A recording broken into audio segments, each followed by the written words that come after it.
Hello साथीहरू, तपाईँहरूलाई स्वागत छ मेरो सानो ब्लगमा। आज चाहिँ हामीहरू रेडी भएर हैन जाँदैछौँ। लगेजहरू देख्न सक्नुहुन्छ, सबै सामानहरू प्याकिङ छ। तपाईँहरूलाई लाग्न सक्छ हामीहरू कहाँ जाँदैछौँ जस्तो लाग्न सक्छ। हामीहरू चाहिँ कहाँ जाँदैछौँ भन्दै गर्दाखेरि आज चाहिँ हामी गाउँतिर जाँदैछौँ। अनि आज चाहिँ तिहारको अघिल्लो दिन हो। अनि तिहारको अघिल्लो दिनमा चाहिँ हामी रेडी भएर चाहिँ हामी गाउँतिर जाँदैछौँ।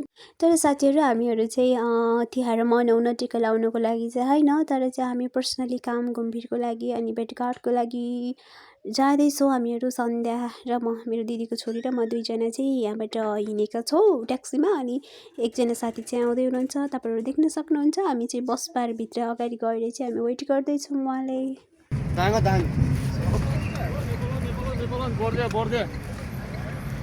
त्योहरू हामी चाहिँ गाडीबाट झरेर पनि पुस्तकारी मिठाई सामान किनेर पनि हामी नाइट बसमा चढिसकेका छौँ। अनि मैले वेट गरेको साथी पनि आइसक्नु भएको छ, देख्न सक्नुहुन्छ। अनि हाम्रो सन्ध्या चाहिँ अगाडि बस्नु भएको छ भनेदेखि हामी दुईटी चाहिँ पछाडि बसेका छौँ। देख्न सक्नुहुन्छ साथी हामी कहाँदेखि कतातिर जाँदैछौँ भनेर तपाईँहरू देख्न सक्नुभयो होला।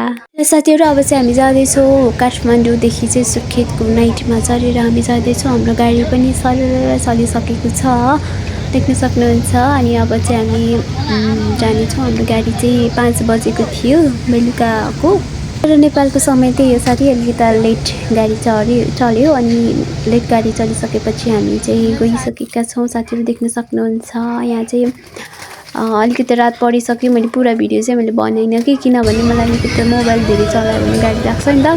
त्यही भएर हल्का हल्का उज्यालो हुँदाखेरिको भिडियो मैले बनाएको छु, देख्न सक्नुहुन्छ। अघि मसँग चाहिँ कृपा मेरो साथी हुनुहुन्थ्यो, अहिले चाहिँ सन्ध्या हुनुहुन्छ। किनभने दुईजना चाहिँ एक्सचेन्ज गरेर बसिराख्नु भएको थियो। अनि त्यसपछि देख्न सक्नुहुन्छ साथी हामीलाई चाहिँ रातिमा भोक लागेर चाहिँ चिप्स कुरकुरेहरू किनेर चाहिँ हामीले खानेछौँ। किनभने गाडीमा चाहिँ मेरो खाने बानी चाहिँ छैन कि। गाडीमा पहिलो कुरो फोहोर पनि हुन्छ, फोहोर पनि लाग्छ, भए पनि नभए मलाई फोहोर लाग्छ। सेकेन्ड कुरा खानु मन लाउँदैन कि। अनि त्यही भएर यसरी सुतेका छौँ, हेर्न सक्नुहुन्छ साथीहरू। गाडी एकदमै अप्ठ्यारो गाडी थियो कि, अगाडि बसेको दाइहरू पुरा गाडी सिट सुताएर के भन्छ अब सुतिरहेको थियो।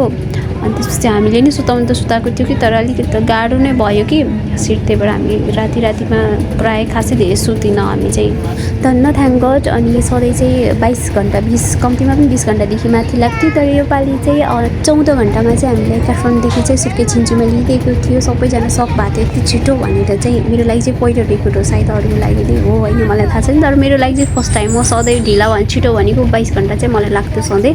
तर योपालि चाहिँ 14 घन्टामा पुग्यौँ, खुसी लागेको छ साथीहरू। मैले पुरा भिडियोहरू चाहिँ बनाउन सकिनँ, किनभने झर्ने बेला चाहिँ मलाई एकदम धेरै गाडी लागेको थियो। त्यही भएर साथीहरू मलाई गाडी लागेको कारणले, गाह्रो भएको कारणले मैले भिडियोहरू पुरा बनाउन नसके तापनि म चाहिँ डिसेम्बरसम्म, जनवरीसम्म चाहिँ म यता घरतिर नै हुन्छु। अनि त्यसपछि म यहाँतिर घुम्नको लागि जस्तै सुर्खेत बुलबुलेदेखिबाट लिएर थुप्रै ठाउँहरू छ घुम्नको लागि। ती सबैको भ्लगहरू म बनाएर चाहिँ मेरो च्यानलमा म अपलोड गर्दैछु।